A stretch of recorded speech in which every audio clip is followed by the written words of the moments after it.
All right, Shalom. I'm going to give all praises unto Yahweh, Ba'ashem, Yahweh Shai, Ba'ashem, Rachakodash. Also want to give double honors unto the apostles, elders, and bishops of Great Millstone who rule as well as the elect of Yasha Allah, which consists of the so-called Negroes, Latinos, and Native Americans, as well as the Akim out there enduring this truth across the four corners of the earth, prophesying and preaching in the spirit of Yahweh, Ba'ashem, Yahweh Shai, in truth and sincerity, as well as the men and women that follow, and those who might look like the other nations, but are of the nation of Israel on your father's side by blood that follow. And this lesson has kind of been on my spirit. Well, it was on my spirit a while back, and I just really couldn't pinpoint any story with it. That I felt it would just fit it just right. And as you can see in the title, controlled, quote unquote, chaos. And this is something that me and a brother was saying, a couple months back. It's just because certain things just kept happening. All right. For starters, I had to get my bathroom redone. So, as I was told, my bathtub don't end up in my living room because it was leaking through the ceiling, right? So the bathroom floor would leak down to the ceiling. So upon the demolition and getting the bathroom situated, the bathroom flooded, which upon flooding, because we was like, well, we might have to replace the ceiling. It was like, well, it might be cool. Yeah, it might be all right. Well, the Lord had it to where it did end up flooding. The bathroom ended up flooded and it was leaking in the ceiling in the living room. And it seemed like it was okay. Now, this is just how the Lord works. This is how the Lord works. Upon fixing the bathroom so that wouldn't happen, the Lord had it happen anyway. And as we was tearing the things down in the bathroom, he was noticing that a lot of things wasn't done properly. Upon it being built, or maybe somebody went and built upon it, and that's why building is important. It's important how you build, and upon looking at these things, I'm noticing and understanding more and more why how important the little steps are. And so the bathroom ended up flooding and it leaked down to the living room. And this is all upon surprise. We ran to the store, grabbed some more supplies, came back, boom, it's raining in the living room pretty much. Now I had to go back to the same store, get an HVAC, get all of that up. That was cool, understandable. We did some more work throughout that day. Later that night, went to some brother's crib, got cleaned up, came back. The ceiling had fell down. All right, so upon looking at that, we like, dang, well, this wasn't done right. This wasn't done right. This needed to be, yeah, that's why it fell. So the spirit had it to where certain things was happening, but they was happening for a reason, Upon the first time it leaked in the bathroom and me mentioned it, that's how we started to fix the bathroom and waterproof everything. And upon that, it ended up flooding in the bathroom and leaking down to the living room, and the drywall on the ceiling in the living room ended up falling down, and we ended up seeing the infrastructure of that and how that wasn't properly done all the way. So now the opportunity was for it to get done the right way so any mishaps wouldn't happen. This is just how the Lord works. Now, as you can see right here, I'm in Genesis 37, and I thought about Joseph, because here it is, his brothers was jealous of him and they plotted, pretty much to take his life, and then they ended up like, nah, we ain't gonna do that. So this is what ended up happening. Genesis 37 and 28, it says, then there passed by Midianitish merchantmen, and they drew and lifted up Joseph up Salaki out of the pit, and sold Joseph to the Ishmaelites for 20 pieces of silver, and they brought Joseph into Egypt. So that's what happened. He was sold unto Egypt, man. His own brothers sold him unto Egypt because they was jealous. And hey, call Allah Yabashim Awashai, as the videos that are going out as of late, is pretty much certain spirits being on men who are pretty much thinking ill will and malice against men of the Lord, you know. And outside of that, brothers have been putting lessons out on us examining ourselves, making sure we're getting out these impurities. And that's what kind of got me thinking about this as well, to control chaos, because the Lord will have certain things happen as a test. Abraham was tested to sacrifice his son, and it was counted unto him as righteousness. Okay? So there's going to be things happening. At the end of it, you have to trust in Yahweh Shem Yahushai. You got to understand he's not going to put you through nothing that you can't handle. He's not going to put you through more than you can handle, man. Okay? I try to keep that in my mind, because that tells me that I can get through it. Whatever I'm going through, I can get through it. Even if I'm pissed off, I'm angry about it, or, I can get through it, man. And I'm human. So I'm working on thinking of that beforehand. This is just saying, I can get through this. Instead of saying, fuck, shit, and just kicking shit, whatever, So yeah, the Lord is going to put us through certain things to get us to a certain place. We don't know that destination, just as the things that was happening unto Joseph. So let me continue.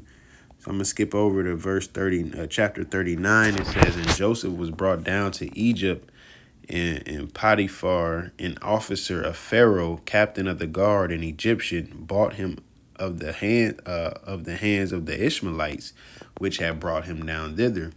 And the Most High Yahweh was with Joseph. That's a very important part.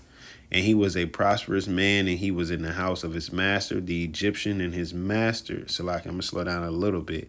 And his master saw that the Most High Yahweh was with him, and that the Most High made all that he did to prosper in his hands.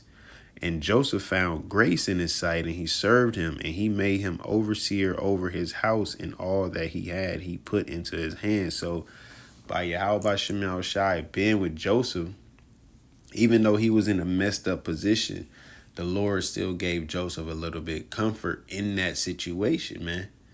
All right, he's sold into slavery by his own brother who was plotting to kill him.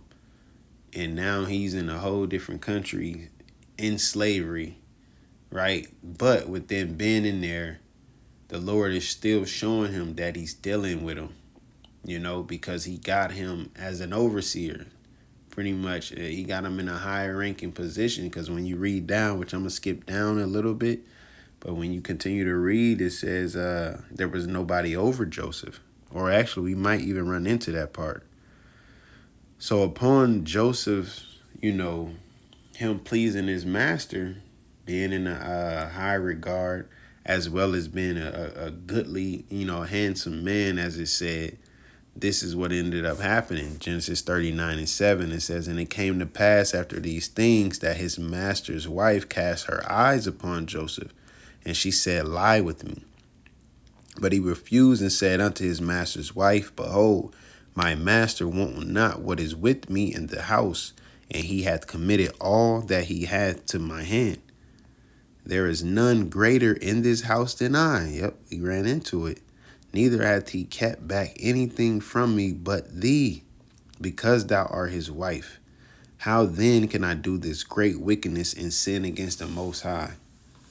It says, and it came to pass as she spake to Joseph day by day, that he hearkened not unto her to lie by her or to be with her. So she constantly, how women are, they give you little googly eyes. They, wearing, in these present days, they be wearing tight pants, got them shirts with the cleavage all out. They doing and saying certain things, looking at you certain ways to get your attention, and for for you to, them to make they move, man. All right, and this is his master's wife, and she's trying to get at him, but he's not trying to sin against the Heavenly Father nor disrespect the position that he in and who he's serving, man. Okay, he understand the power that the Pharaoh had. He could take his life for the most part. All right, but all in all, he was willing to keep his integrity instead of getting a piece of box, man. Okay, situation like this can come about unto us as well. All right, where it might seem like, a woman is a good thing to handle or a good thing to get situated with, and come to find out she got all type of things going on in her private life. you know I'm gonna try to skip down a little bit. Yeah, so she in Salakia for kind of rushing through. I'm about to get in the bed and everything. Got to get up early, but I had to get this out through the spirit, man. So she pretty much lied on him. Said he tried to try to get her because she grabbed his garment. I'm trying to get to the part where he was thrown in jail though. Yep. It's just 19.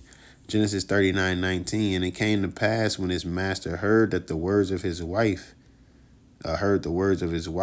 which she spake unto him, saying, After this manner did thy servant to me, that his wrath was kindled.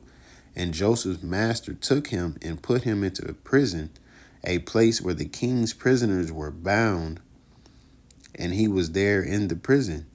But the Most High Yahweh was with Joseph, and showed him mercy, and gave him favor in the sight of the keeper of the prison. And the keeper of the prison committed to Joseph's hand all the prisoners that were in the prison, and whatsoever they did there, he was the doer of it. Right? So once again, even though he's in a low place, he's in a high place in that low place. Like it said, the Lord was with him. So here it is. Let's run it back real quick. He was sold into slavery by his own brothers who plotted to kill him. Then he was, Lord showed him favor. He was second in command pretty much. All right. But then the wife, because, she got him locked up. Now he's locked up, and then he's been put over the prisoners, the other prisoners. And then once again, it said that the Lord was with him, right? It says the keeper of the prison looked not to anything that was under his hand, because the Most High was with him, and that which he did, the Most High made it to prosper. And it's, it goes to show you, man, the Lord could put you in a certain situation and still be with you, okay? Because all in all, this is coming to a greater moment. Man, I really wish I could read all this. Now, there was a baker in here and a cupbearer in here that had been in prison, and they had dreams. Now, remember, Joseph, you're going to read into Joseph. He could, the Lord was giving him certain dreams that he can interpret, and they ended up having dreams, and the Lord gave Joseph the interpretation thereof. All right, and they broke it down, and he broke it down to him, and their dreams came to pass. One of them was put to death, and the other one was put back in the place that he had, the cupbearer, if I'm not mistaken. Okay? So let me try and look it up this way. Oh, no.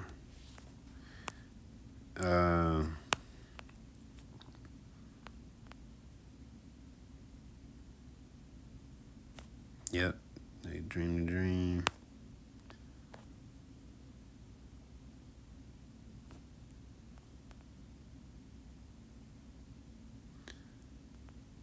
All right, this is Genesis 40:20. It says, And it came to pass the third day, which was Pharaoh's birthday, that he made a feast unto all his servants, and he lifted up the head of the chief butler and of the chief baker among his servants, and he restored the chief butler unto his butlership, and he gave the cup into Pharaoh's hand. But he hanged the chief baker, as Joseph had interpreted to them. Yet did not the chief butler remember Joseph, but forgot him. So he pretty much was like, hey, put a word in for me, you know? Um, Trying to get to it.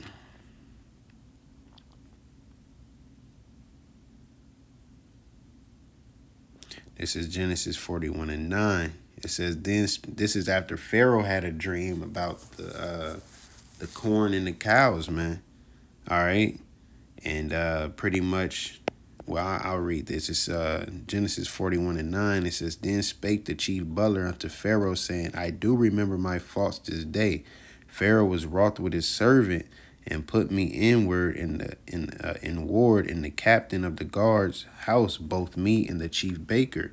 And we dreamed a dream in one night, I and he. We dreamed each man according to the interpretation of his dream. And there was there with us a young man, an Hebrew, servant to the captain of the guard. And we told him, and he interpreted to us our dream, to each man according to his dream he did interpret. And it came to pass as he interpreted to us, so it was me he restored unto mine office, and him he hanged. Then Pharaoh sent and called Joseph, and they brought him hastily out of the dungeon. And he shaved himself and changed his raiment and came in unto Pharaoh. And Pharaoh said unto Joseph, I have dreamed a dream, and there is none that can interpret it.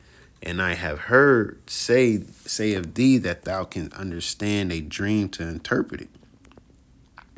And Joseph answered Pharaoh, saying, it is not, there you go. He's giving glory to the Lord, man.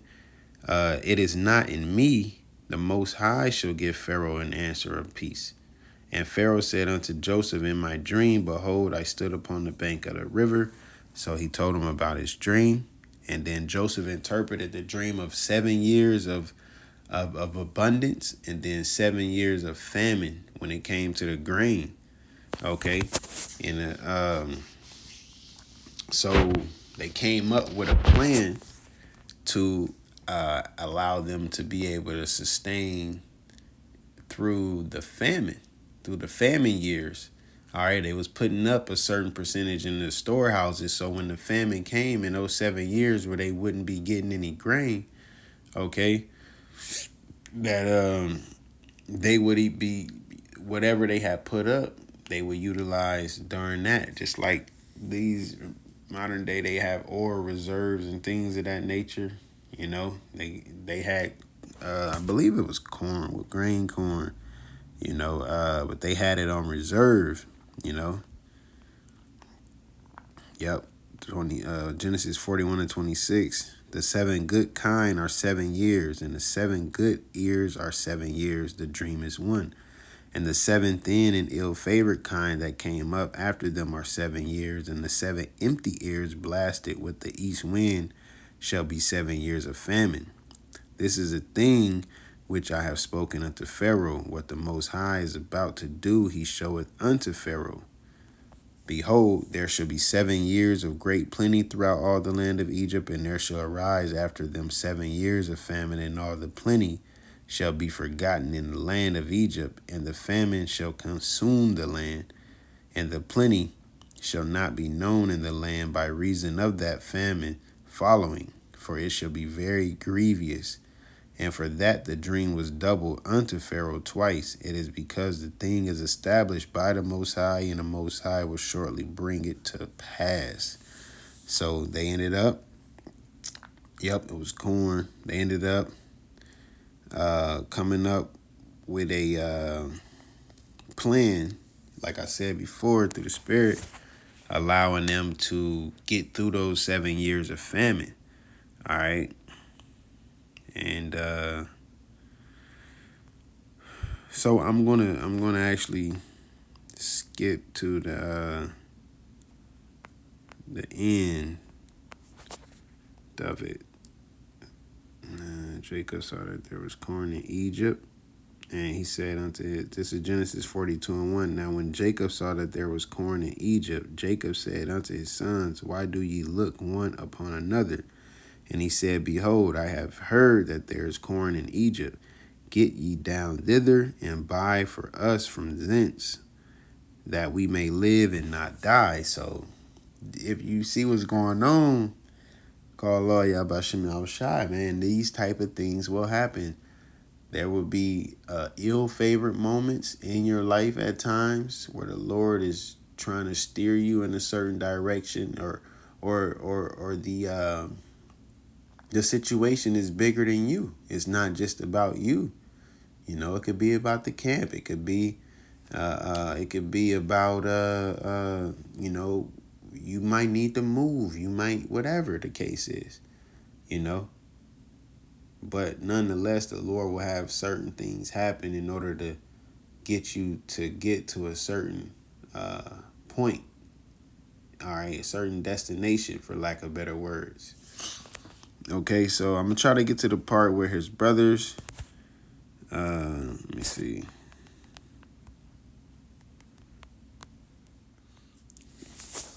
All right, so Joseph was kind of playing little mind games with him. Once you get into the story, you know, he knew who they were, but they didn't know who he was. All right, and so I'm skipping to the you know, end of it, where Joseph admits, man, he understands that this was all the will of Yahweh Bashem Yahushai, you know, and that's what this lesson is about, man. It's Yahweh Bashem Yahushai, he knows best, man. Okay. This is Genesis 45:1. It says, Then Joseph could not refrain himself before all them that stood by him, and he cried, Cause every man to go out from me. And there stood no man with him, while Joseph made himself known unto his brethren. And he wept aloud, and the Egyptians in the house of Pharaoh heard. And Joseph said unto his brethren, I am Joseph. Right? Yahweh, doeth my father yet live? And his brethren could not answer him, for they were troubled at his presence. And Joseph said unto his brethren, Come near to me, I pray you. And they came near and said, and he said, I am Joseph, your brother, whom ye sold into Egypt. Now therefore be not grieved, nor angry with yourselves, that ye sold me hither. For the Most High did send me before you to preserve life. For these 2 years hath the famine been in the land, and yet there are 5 years, in the which there shall neither be earing or nor harvest. And the Most High sent me before you to preserve you a prosperity in the earth, and to save your lives by a great deliverance. So now it was not you that sent me hither, but the Most High. Now he's understanding everything. You know, he's understanding everything. Call Allah Yabashim Yahushai, and it says, And he had made me a father to Pharaoh, and lord of all his house, and a ruler throughout all the land of Egypt. Haste ye and go up to my father, and say unto him, Thus said thy son Joseph, The Most High hath made me lord of all Egypt. Come down unto me, tarry not. And thou shalt dwell in the land of Goshen, and thou shalt be near unto me, thou and thy children and thy children's children, and thy flocks and thy herds, and all that thou hast. And there I will nourish thee, for yet there are 5 years of famine, lest thou and thy household and all that thou hast come to poverty. You know, so but that's what ended up happening. He understood that Yahweh Bashem Yahushai was allowing those things to happen, from him being sold into slavery, from the wife accusing him of adultery, and him being thrown into jail so he can interpret the butler and the baker's dreams, so he can be known unto them.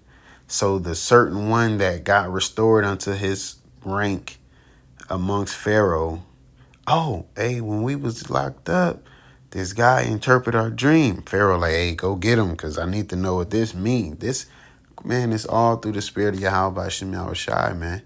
And the same goes on throughout life, throughout our lives, and the same goes on throughout the lives of our nation, and the same goes on throughout the whole world, man. Yahweh Bashem Yahushai is in control, okay?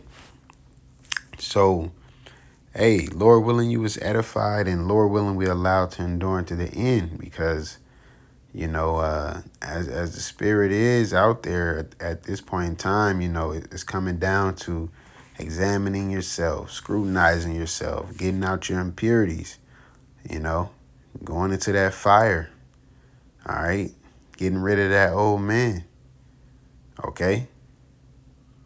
It's coming down to, you can have all the fringes in the world. That's why through the spirit we always said it's not just about that. It's not just about the breakdowns. It's not just about having fringes. It's not just about knowing you're an Israelite. It's about praising Yahweh Bashem Yahweh Shai in truth and sincerity, man. And having faith in Yahweh Bashem Yahweh Shai. All right? Hey, so with that, once again, I want to give all praises unto Yahweh Bashem Yahweh Shai Bashem Rachar Kodash. Shalom.